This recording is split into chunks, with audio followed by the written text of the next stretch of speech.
You don't belong here, get out. Her voice sliced through the cabin like metal scraping glass. Passengers turned.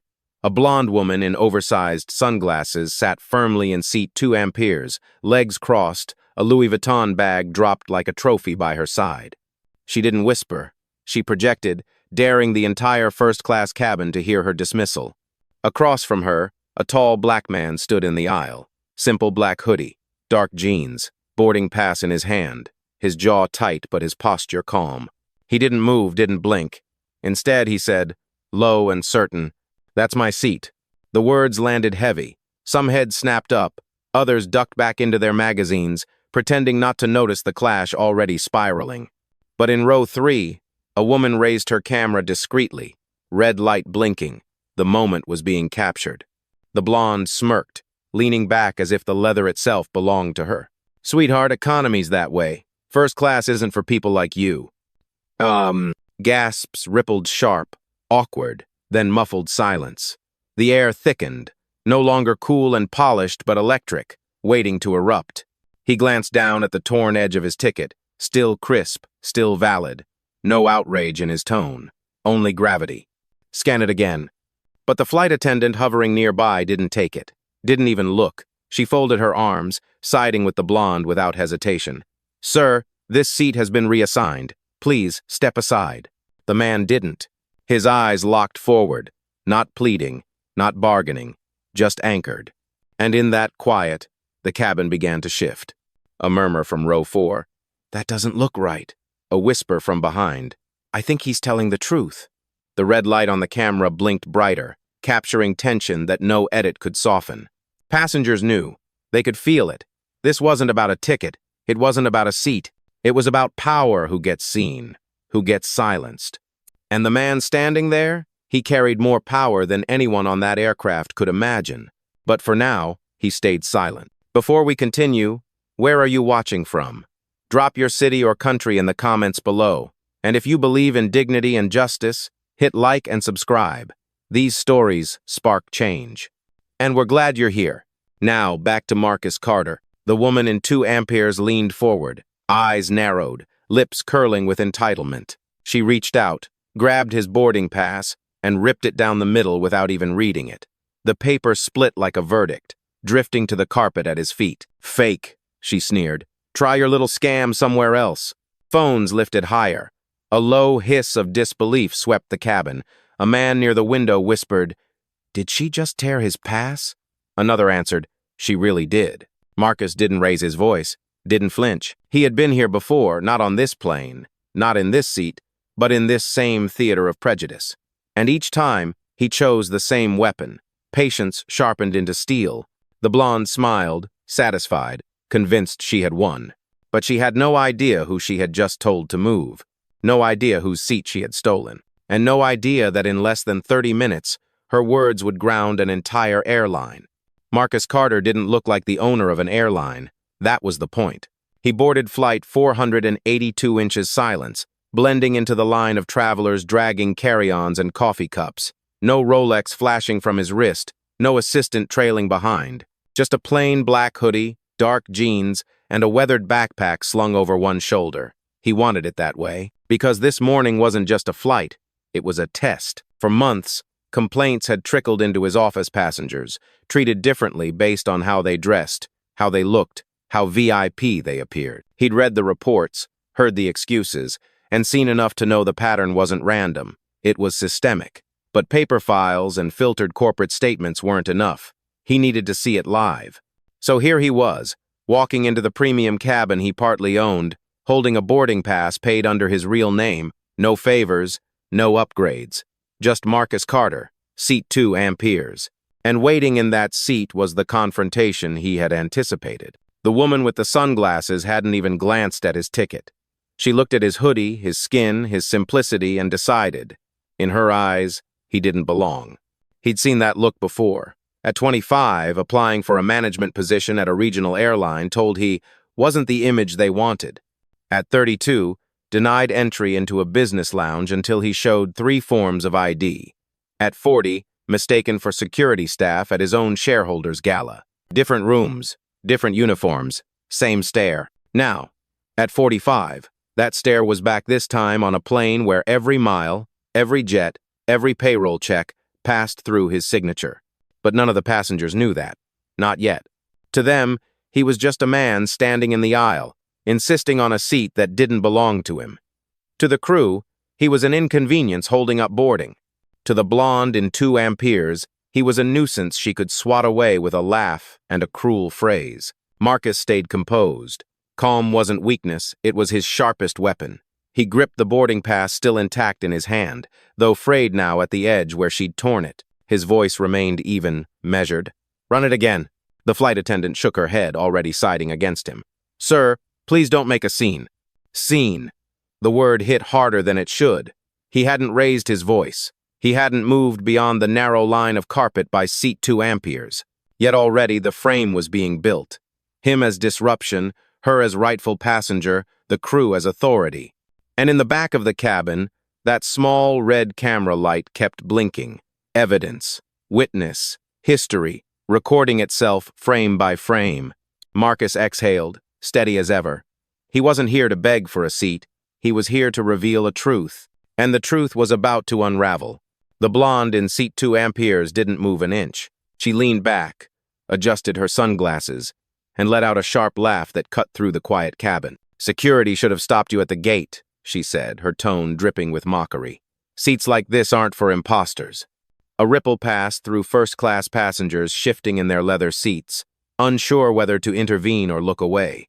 The smell of fresh coffee from the galley clashed with the tension settling in the air. The flight attendant at Marcus's side straightened her blazer, lips tight with authority. "Sir, this seat has been reassigned to a premium member. You'll need to step aside before boarding can continue." Marcus didn't move. His boarding pass, torn but still legible, rested steady in his hand. "Check your system," he said evenly. The attendant glanced at the woman in 2 amperes, then back at him. She didn't touch the scanner, didn't ask for the pass. Her silence said everything. And that was when another voice entered the fray. "Problem here?" A deeper tone, firm, clipped with command. Captain Daniel Pierce stepped out from the cockpit, tall frame filling the narrow aisle. His presence carried weight authority worn like a badge. Behind him, the cabin manager hovered, arms crossed, eager to support. "This gentleman is in the wrong cabin," the blonde announced before Marcus could speak, "trying to steal a seat he didn't pay for." The captain nodded slowly, gaze landing on Marcus. "Sir, if you don't comply, we'll have you escorted off the plane. We have VIP passengers waiting, and we can't afford delays." Marcus didn't flinch. His voice remained level. "I am a VIP passenger. My name is on that seat." The captain's eyes narrowed. He didn't even check the boarding pass. "Not anymore. This seat has been reassigned." The blonde smiled, triumphant, as though she'd won some invisible game. She folded her arms, reclined further into the stolen seat, and muttered just loud enough, "Should have known. They always try." Phones were up now. 2 rows back, a man raised his camera high, capturing everything. Another whispered, "This is going viral tonight." The woman with the small camera in row 3 leaned forward, her red light burning like a witness no one could silence. Marcus exhaled, calm, steady, rooted. He had stood through storms before boardroom betrayals, failed acquisitions, even nights when payroll seemed impossible. But this was different. This was naked bias, unfolding in front of dozens of eyes. And still, he didn't raise his voice. The cabin manager stepped closer, her arms folded tighter. "Sir, you're disrupting boarding. Move to economy now, or we'll have no choice but to call airport security." Economy. The word hung in the air like a slur. The blonde smirked again, tugging her designer scarf into place as if draped in victory. But Marcus remained exactly where he was. Eyes steady, voice quiet but unyielding. "This isn't just about a seat," he said, tone carrying further than any shout. "This is about how you think power looks." The cabin hushed. Even the engines humming outside seemed to wait. And that was when the real storm began. Marcus Carter didn't move, didn't shout, didn't flinch. He stood in the narrow aisle of first class, a wall of quiet in a room charged with noise.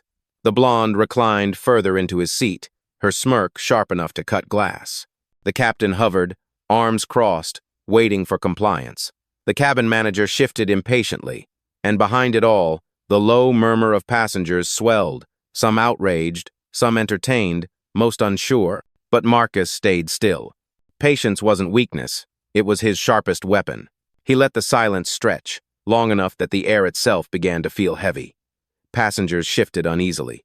Even the blonde's smirk faltered, just for a beat, before she covered it with a scoff. "Are you deaf, sir?" the cabin manager pressed, her tone hard, rehearsed. "Move to economy, or we'll be forced to escalate." Marcus finally raised his eyes not to her, not to the captain, but to the seat itself. Seat 2 Amperes, his seat. The leather gleamed under cabin lights, cold, impersonal, yet suddenly symbolic. How many times had people like him been told to move, to step aside, to accept less? He inhaled slowly, letting memory edge into the moment. At 26, he had stood in a bank lobby, accused of fraud for depositing his first six-figure commission check. At 34, a concierge had mistaken him for a driver at his own corporate gala. At 40, a shareholder had laughed when he introduced himself as CEO, asking, "Of what? A barber shop." Every slight, every dismissal, every silent judgment. He remembered them all. And yet, here he was, still standing, still owning, still building. Now, he let that history harden his silence. "Sir?" the captain repeated, more clipped this time. "Last chance before I call security." Marcus lowered his gaze to the torn edge of his boarding pass. Calm, steady. He placed it gently on the armrest of 2 Amperes, as if reminding everyone of the evidence already ignored. His voice was low but carried like steel. "Run the system," he said. "That's all you need to do.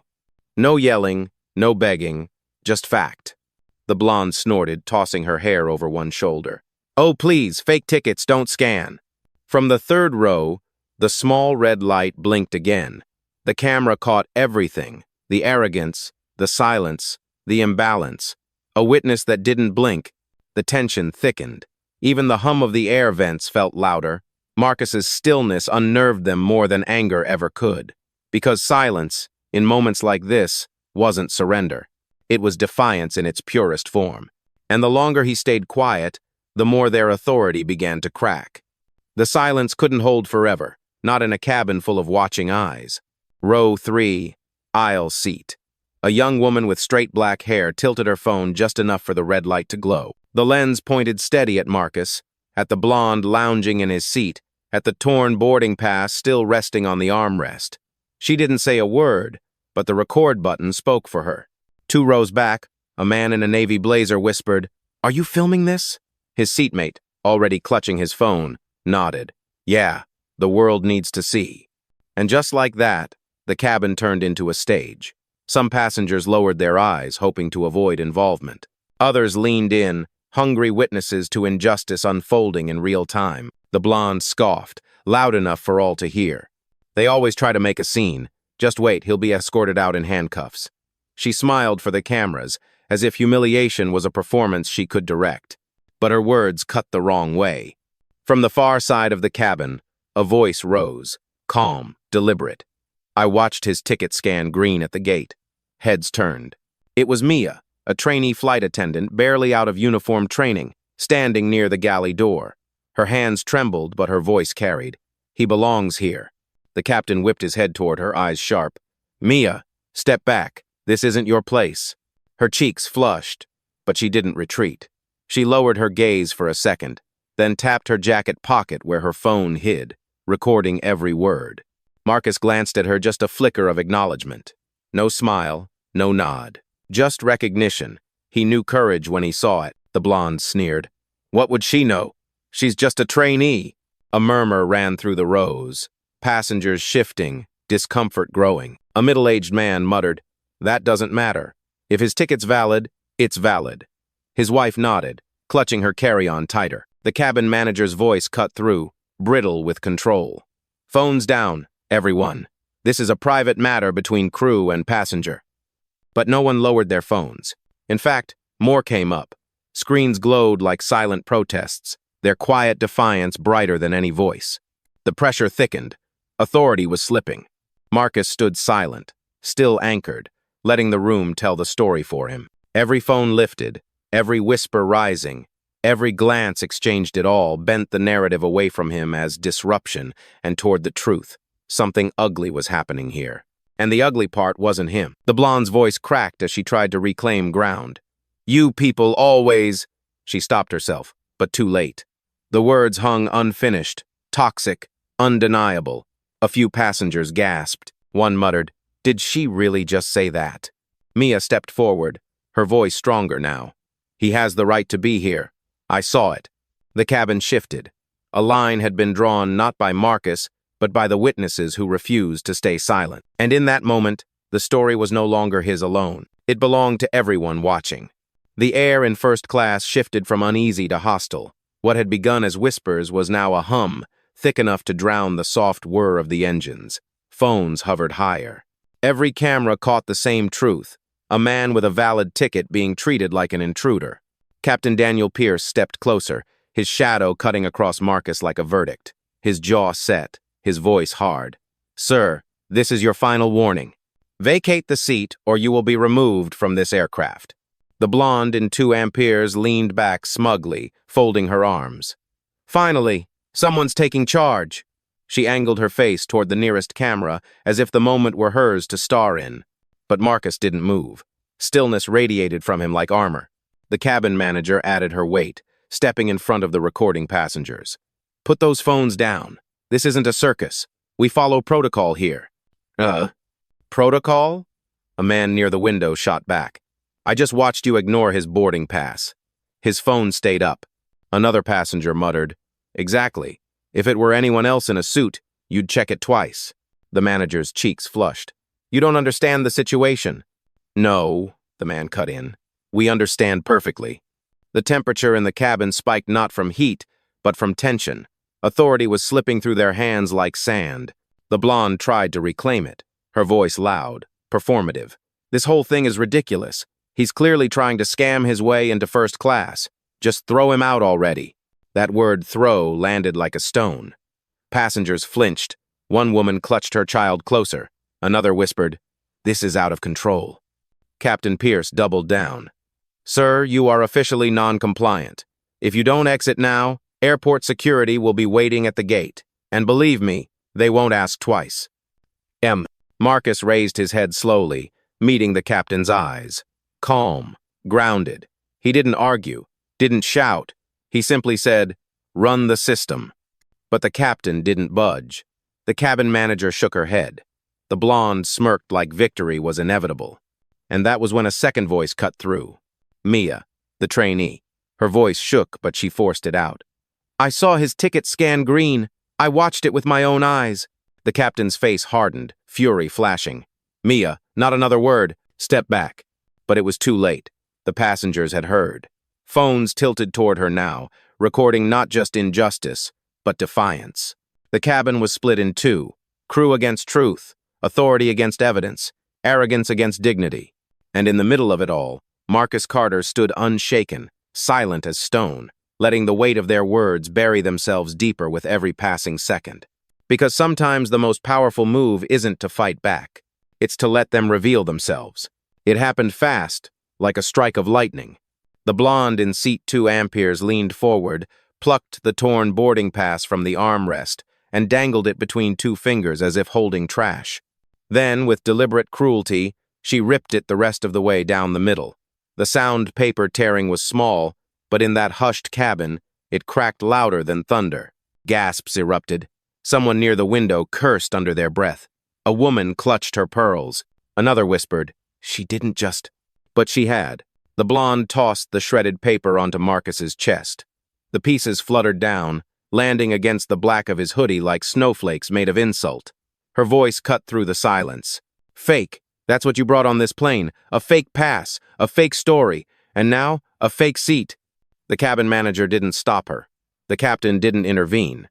Their silence became complicity. Phones tilted higher. Every angle captured the humiliation. A man 2 rows back muttered to his camera, "This is fraud, but not on his part." Marcus's jaw tightened, but his hands never moved. He let the torn pieces slide to the floor.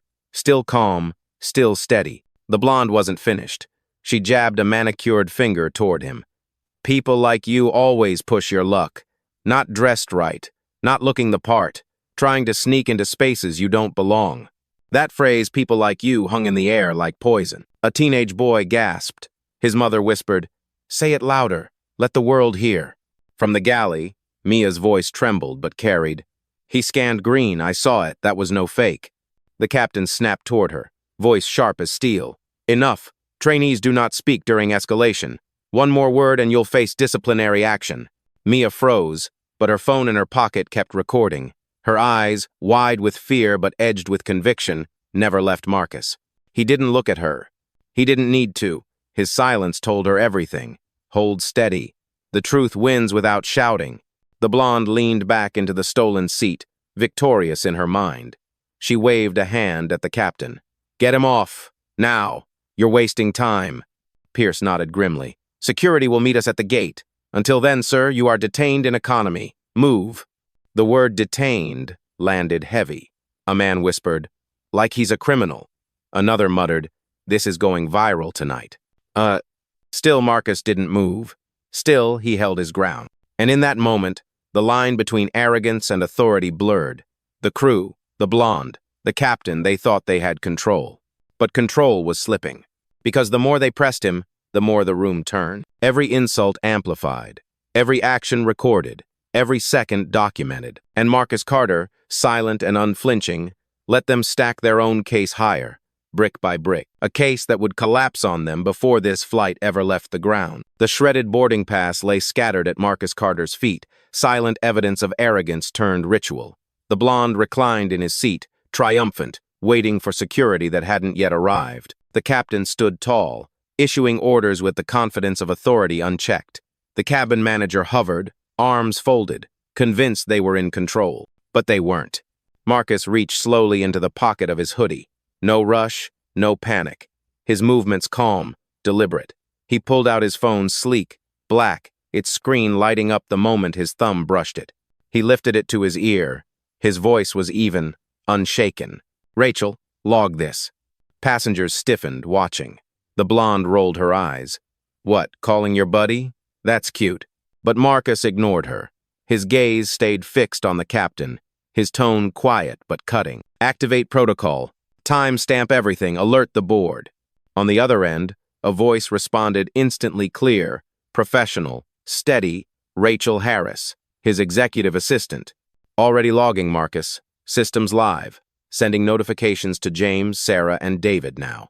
A murmur swept the cabin. The names meant nothing to most, but a few passengers exchanged glances. They recognized the cadence, the sharpness of corporate language. This wasn't the call of a man stalling. This was the call of someone with reach. The captain frowned. "Sir, put your phone away. You are not authorized to—" Marcus didn't even look at him. He kept his eyes forward, his voice calm. "Rachel, include video capture from passenger recordings. Prioritize any footage of my boarding pass being destroyed." "Yes, Marcus," Rachel answered, crisp. "Pulling live uploads now." The blonde scoffed, louder this time, but her voice cracked around the edges. "He's bluffing. Nobody's listening to you?" But already passengers leaned closer, curious. Phones tilted lower, catching Marcus's words, Rachel's responses. One whispered, "Did she just say bored?" Another added, "Sounds like corporate, big corporate." The captain's authority wavered. His voice rose, sharper, as if volume could reclaim ground. "Sir, I'm giving you one last warning." Marcus lowered the phone, not to end the call, but to let the cabin hear Rachel's voice one more time. "Protocol is active," she said. "Board will be looped in within the next 5 minutes." The words dropped like stones into water, sending ripples through the room. 5 minutes. That was all it would take to shift everything. Marcus slid the phone back against his ear, silent once more. His expression didn't change. His voice didn't waver. He simply waited, anchored, while the people around him unraveled. And for the first time, it wasn't him under pressure. It was them. The cabin pulsed with a nervous rhythm, phones raised, whispers colliding, authority unraveling. The blonde still lounged in 2 amperes, but her smirk faltered now, edges cracking like cheap porcelain. The captain's jaw was tight, his commands louder than necessary, desperate to cover the sound of power slipping away. And then Marcus Carter moved. Not much, just enough to shift the air. He straightened his shoulders, lifted his head, and spoke not to argue, not to plead, but to announce. "My name," he said, calm but resonant, "is Marcus Carter." The name echoed, unfamiliar to some, electric to others. A few passengers whispered, "Wait, Carter?" As in, he continued, unbroken. "I am Chief Executive Officer of Carter Global Holdings, and I am 25% owner of Horizon Airlines." Silence. Heavy, weighted, undeniable. The blonde blinked behind her sunglasses, as if trying to process words she couldn't fit into her version of reality. "You're... what?" she stammered, her tone brittle. Marcus's gaze landed on her, steady as stone. "You stole the seat of a man who owns this plane, this flight, and this company." Gasps tore through the cabin. The man in row 4 lowered his phone, stunned. His wife whispered, "Oh my God, it's him." Mia's eyes widened, her hands clutching the edge of the galley door. The captain faltered, his authority cracked. He stammered, That's impossible. If you were—" But Marcus cut him clean. "Check your own shareholder registry. My name isn't a suggestion. It's inked on every balance sheet, every quarterly report. You didn't just mishandle a passenger, you humiliated your employer."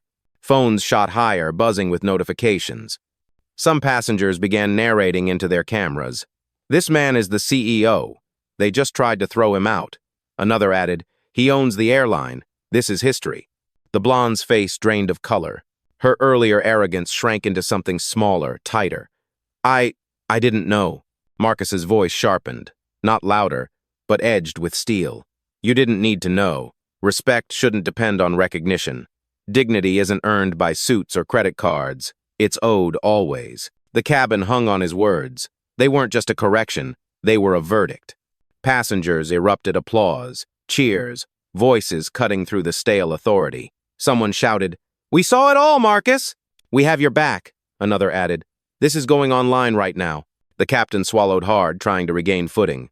"Sir, perhaps we can—" But Marcus lifted his phone again, Rachel's voice still crisp in his ear.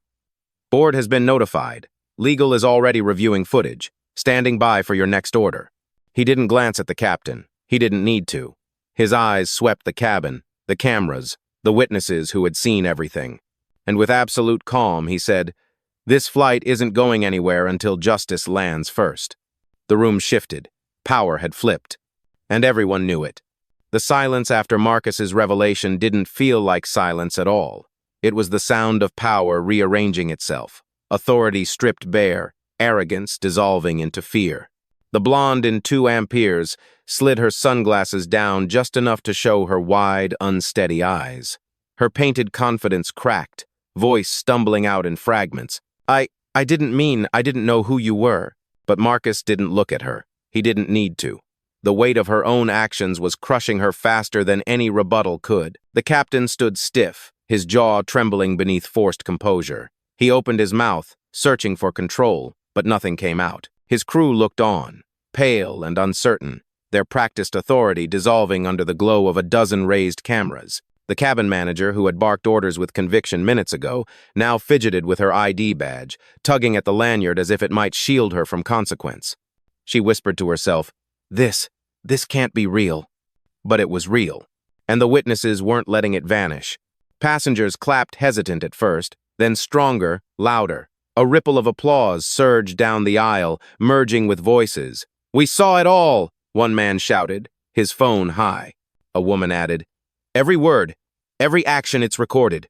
The blonde shrank lower into the seat that no longer felt like hers. She tried to cover her face, pulling the sunglasses back up, but the damage was done. Phones captured every angle, every twitch of panic. Her earlier smirk was immortalized side by side with the fear replacing it now.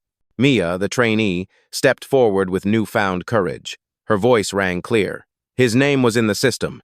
I saw it before they deleted it." Gasps erupted again, this time aimed at the crew. The cabin manager's face drained of color. The captain snapped, voice breaking. "Mia, that's enough." But it wasn't enough. Not anymore. The tide had shifted. Passengers were standing not to leave, not to riot, but to form a wall of witnesses. Their phones glowed like torches, burning away the shadow where bias tried to hide. The blonde buried her face in her hands. The captain pinched the bridge of his nose. The manager stammered, We We were just following policy. Marcus finally spoke, his tone low but devastating. Policy doesn't rip tickets. Policy doesn't erase names from a system. Policy doesn't tell people like me they don't belong. Every word landed like a hammer. The crew froze, hollowed by shame. The blonde sat rigid, suffocating in silence, and the passengers, once divided, rose together, voices unified. He belongs here. The balance had tipped. The cabin no longer belonged to the crew. It belonged to justice. Marcus raised his phone again, voice steady as stone. Rachel, ground this aircraft. Effective immediately. The cabin froze. The words didn't shout, they detonated. On the other end, Rachel's tone was crisp, professional. Understood. Executing protocol. Flight 482 is now flagged. Crew suspension pending.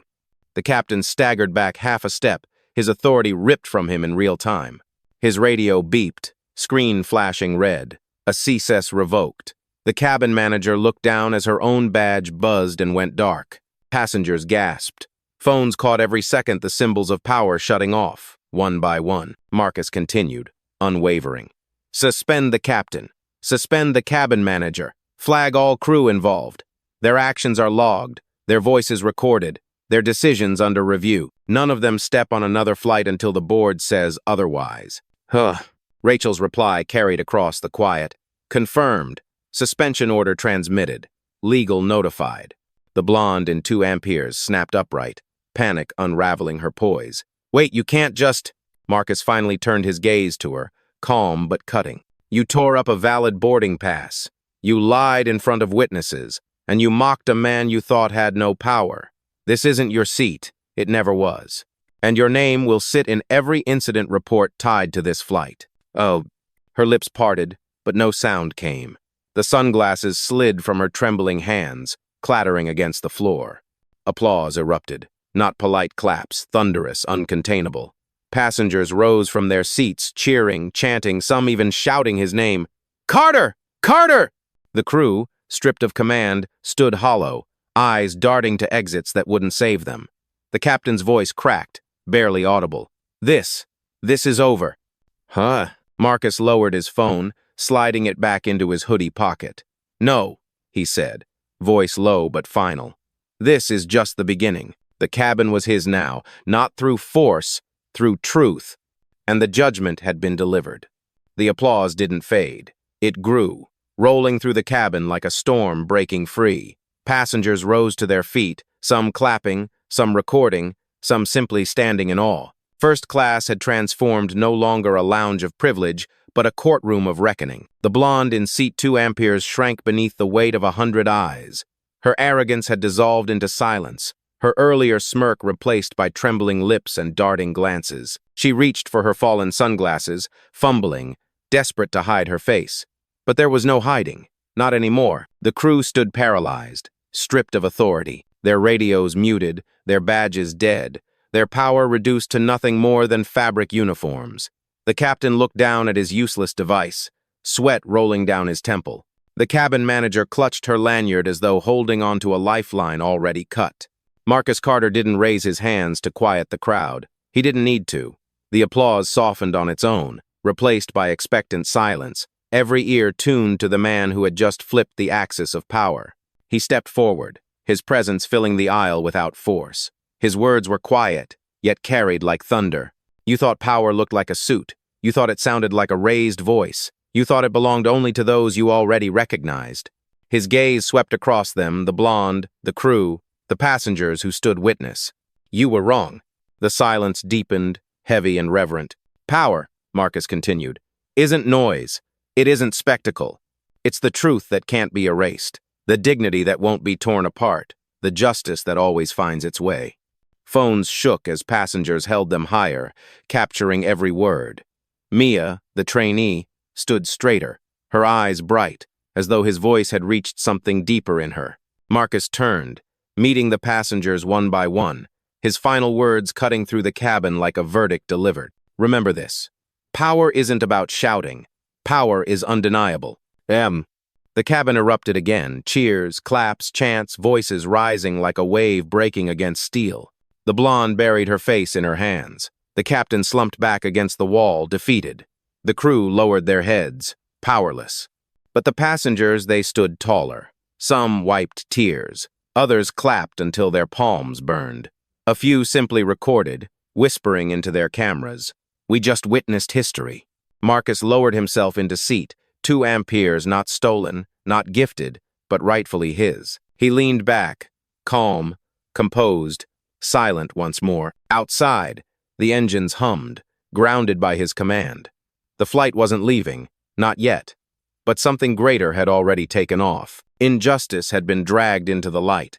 Dignity had reclaimed its place. And Marcus Carter had proven, without shouting, without spectacle, that true power doesn't ask to be recognized. It commands it.